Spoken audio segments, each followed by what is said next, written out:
Vamos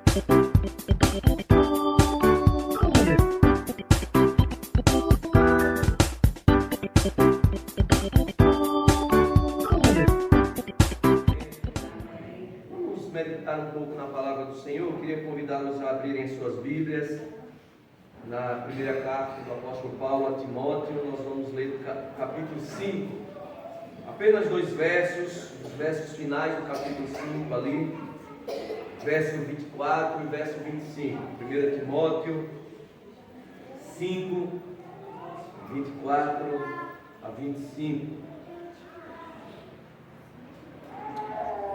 Vamos fechar os nossos olhos, pedir que o Senhor ilumine a nossa compreensão. Ó Deus, nós agradecemos por mais um dia na Tua presença, por mais uma semana que se inicia e pelo privilégio de iniciarmos essa semana na Tua presença, em comunhão. E agora, diante da Tua palavra, nós pedimos que o Senhor traga a Tua iluminação, fale aos nossos corações. Assim rogamos em Cristo Jesus. Amém. Palavra do Senhor para as nossas vidas. Já oramos pedindo a iluminação do Espírito Santo. Nós cremos que Ele assim o faz. Meus queridos irmãos, essa é uma das cartas pastorais, das cartas do apóstolo Paulo, que são indicadas não à igreja, mas a indivíduos. E aqui é a carta indicada, direcionada a um filho na fé, a um pastor que havia sido preparado também pelo próprio apóstolo Paulo, que é Timóteo, pastor na cidade de Éfeso. Timóteo era um jovem, para os padrões daquela cultura oriental, muito jovem, e muito jovem para o exercício do ministério pastoral. Ele devia ter em torno de 30 anos. Dentro daquela cultura, o respeito, a autoridade estava nos cabelos brancos. Portanto, um jovem de 30 anos não poderia ser considerado um ancião. Mas Paulo viu em Timóteo aquele potencial, viu em Timóteo uma vida fruto da educação da sua avó, da sua mãe, que eram judias, e depois de prepará-lo, encaminha Timóteo à igreja em Éfeso. E ali Timóteo vai exercendo o seu ministério com muita dificuldade.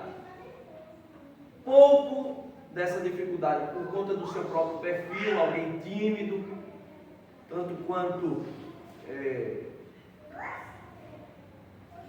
mais calado, não tão empolgado quanto o próprio apóstolo Paulo, e muito dessa dificuldade do ministério justamente pela oposição que ele ia vivendo ali junto àquela igreja, também pela autoridade dos presbíteros da igreja, que não conseguiam enxergar nele tanta autoridade, não pela sua vida, mas pela sua idade.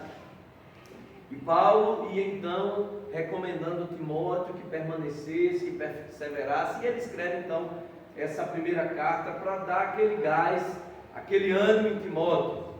E aqui ele encerra esse capítulo trazendo as recomendações para os presbíteros. Timóteo era presbítero, mas certamente essa carta seria compartilhada também com os presbíteros da igreja.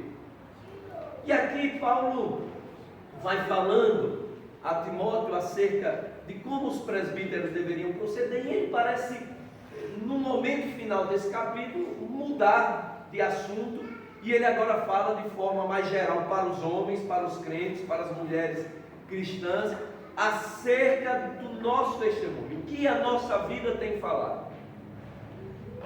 Isso é bastante interessante considerando o contexto, porque se Timóteo sofria oposição de muitos dos irmãos, dos próprios irmãos, por conta da sua idade, por conta da sua timidez, que dentro daquele perfil de liderança não era muito bem visto pelos presbíteros, pelos anciãos da igreja, Paulo faz Timóteo pensar que, olha, se você tem sido enfrentado oposição por conta da sua idade, simplesmente por isso, ou por conta da sua personalidade, por você ser alguém tímido, fica tranquilo, porque se aos olhos de muitos isso é desfavorável para o exercício do seu ministério, eu garanto para você que o seu testemunho sobrepuja essas desvantagens.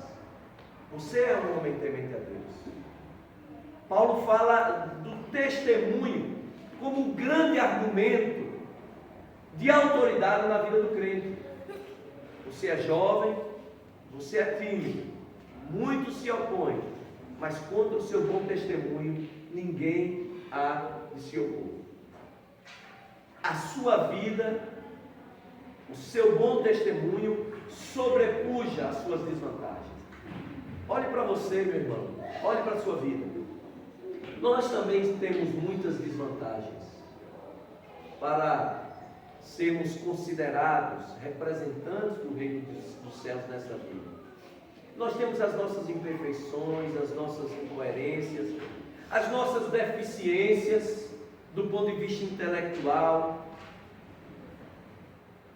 mas nada fala mais alto ao mundo do que o nosso testemunho. Você pode não ter tanto conhecimento bíblico quanto julga necessário para ser um grande cristão. Você pode não ter tanto conhecimento intelectual, cultura geral, que considera ser necessário para ser um grande homem de Deus. Mas se o teu testemunho de vida é compatível com a tua fé, a palavra de Deus diz que as boas obras, elas não ficarão ocultas. Se elas não se manifestarem antecipadamente, em algum momento, no momento necessário, essa luz vai brilhar. Se essa é uma verdade que o texto nos traz, o inverso também é verdadeiro. Algumas vidas, por mais eloquência que elas tenham, por mais conhecimento teológico, por mais tradição que tenham, se há uma incoerência entre a sua profissão de fé e o seu bom testemunho, o mau testemunho vai revelar a verdade um dia. Assim como as boas obras se revelam como luz que não pode ser escondida, o mau testemunho também vai revelar. O cerne da nossa caminhada cristã, o cerne da autoridade cristã que nós temos para este mundo que carece da verdade, não é a nossa tradição, não é a nossa intelectualidade, ainda que tudo isso seja muito importante. O cerne da nossa autoridade é o testemunho cristão, é a coerência entre a fé que nós declaramos e a fé que as pessoas veem em nós. A grande pergunta desse texto é: o que a minha vida e o que a tua vida tem revelado ao mundo? As nossas vidas são a verdade que o mundo precisa ler. As nossas vidas são, como diz o apóstolo Paulo, a carta que o mundo precisa ler. As nossas vidas são o grande arauto do Senhor para este mundo. Portanto, aquiete o teu coração. Fique tranquilo. A grande autoridade do crente não é conhecimento intelectual. A grande autoridade do crente não é medida se você é alguém que tem dons espetaculares. A grande autoridade do crente está no simples fato de você ter uma vida compatível com aquilo que Cristo nos ensinou. É tão maravilhoso, é tão maravilhoso. De vez em quando nós ouvimos alguém falar bem de um crente. Não porque ele é um grande intelectual cristão, um grande teólogo, mas porque a simplicidade da vida dele encarna Cristo. Me permitam, eu não sou de fazer isso, mas aqui eu estou vendo alguém que eu admiro muito, Coronel Amorim. Ele está visitando aqui a nossa igreja E eu vou falar isso agora, não estava no meu esboço, porque ontem eu ouvi isso dele. Nós estávamos falando do Coronel Morim e um outro amigo nosso, o Coronel Ferreira, disse assim: aquele homem, que homem bom. Eu disse: a bondade dele, o coração dele, é da largura dele. E isso é muito comum. Quem o conhece lá na academia, a primeira coisa que fala assim: que homem bom, ele abraça você, testemunho. E eu sei que isso aqui é com muitos irmãos. A nossa autoridade não está na nossa intelectualidade, a nossa autoridade não está nos anos de presbiterianismo que você tem. Você é um presbiteriano de boa cepa, você é uma quarta, quinta, sexta geração. A nossa autoridade está no testemunho, na coerência entre a nossa vida e aquilo que nós declaramos. Paulo está dizendo isso para Timóteo: fica tranquilo. Você pode enfrentar a oposição porque os seus cabelos ainda não são brancos. Você pode enfrentar a oposição porque você é um jovem, e jovem não tem o respeito dentro dessa cultura. Mas ninguém se levantará para dizer que a tua vida não é coerente com o evangelho que você tem pregado. Fica tranquilo. E aqui eu quero deixar duas verdades acerca desse texto, meus irmãos, que são verdades que devem servir de gabarito para que você e eu hoje, nesta manhã, analisemos a nossa vida. A primeira verdade é que o texto fala da revelação do pecado. Ele diz que o pecado não vai ficar oculto. Ainda que você e eu possamos em algum momento escamotear a nossa vida, o nosso pecado, camuflar, ainda que os homens possam fingir bondade e santidade, se aquilo não é coerente, se aquilo não é essência, o apóstolo Paulo diz: os pecados de alguns homens serão evidentes antes de serem levados a julgamento, e mesmo aqueles que conseguem sufocar, enganar muito, eles vão se manifestar posteriormente. Nada foge aos olhos do Senhor. Nós lembramos muito bem da vida de Davi. Nós lembramos do episódio de Davi com Batseba. Estava oculto. Ele se empenhou, usou toda a sua capacidade para ocultar aquele pecado. E do ponto de vista humano, ele seria bem sucedido nisso.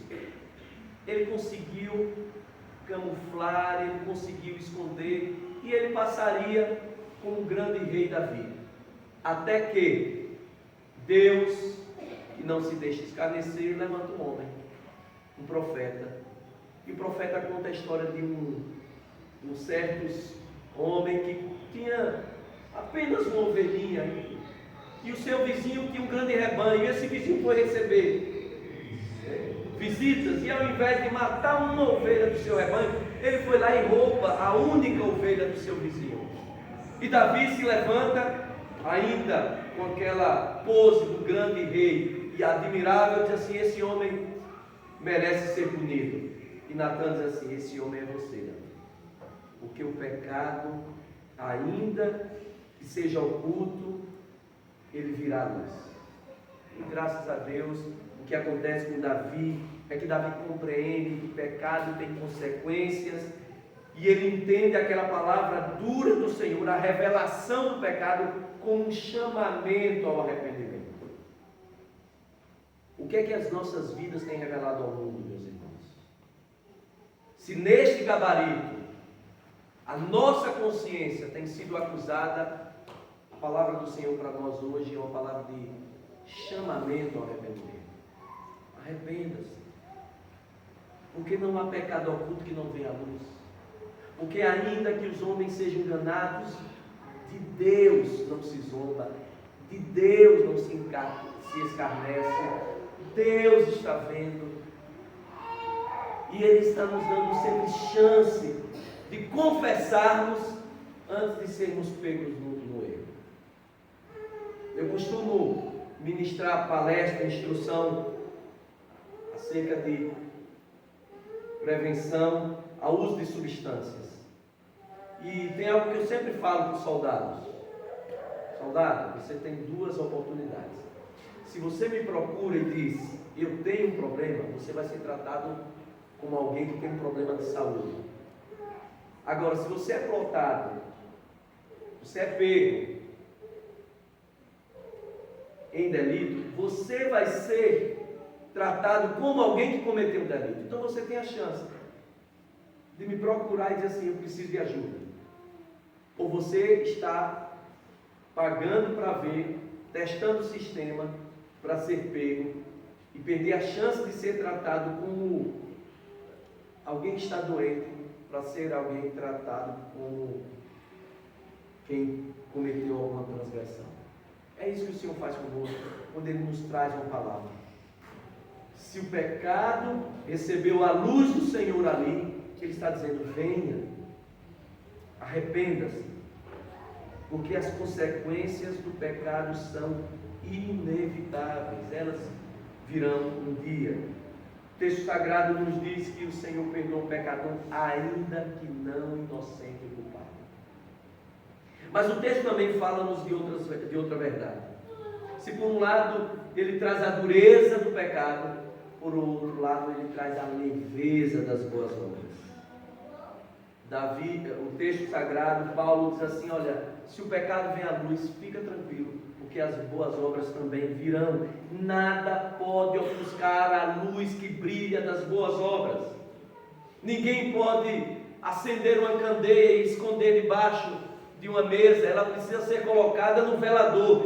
Não se edifica uma cidade iluminada para que ela fique escondida, mas ela vai ser vista. É isso que Jesus diz, uma cidade edificada sobre os montes, uma cidade iluminada, ela vai ser vista longe. A boa obra é isso, é uma vida compatível com a verdade do Senhor, é uma vida que entendeu o sacrifício vicário de Cristo, é uma vida que se constrange diante daquele sacrifício e diz assim, não há outro jeito, senão viver rendido e em obediência à palavra de Deus. E essa disposição vai gerar naturalmente uma mudança de vida. Essa disposição vai gerar naturalmente uma conduta diferenciada. E as pessoas falarão bem de nós. Porque verão em nós o próprio Evangelho encarnado, o próprio Cristo encarnado, dirão isso de nós. O coração dele não cabe dentro dele. É como se o próprio Cristo estivesse nele. Há uma verdade, a boa obra, as boas obras, elas são um testemunho visível de Cristo em nós. E ninguém pode conter o impacto desse testemunho. Eles serão reconhecidos em algum momento.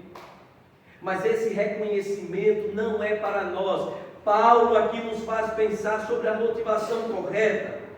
Nós realizamos boas obras não para que essa luz ilumine a nós mesmos, mas para que essa luz lance os seus holofotes, a sua clareza sobre aquele que é a fonte de toda boa obra, que é o próprio Cristo. A motivação da boa obra é uma motivação pura, ela é motivação de amor. Nós vivemos as boas obras, nós andamos em boa obra, porque nós amamos a Deus.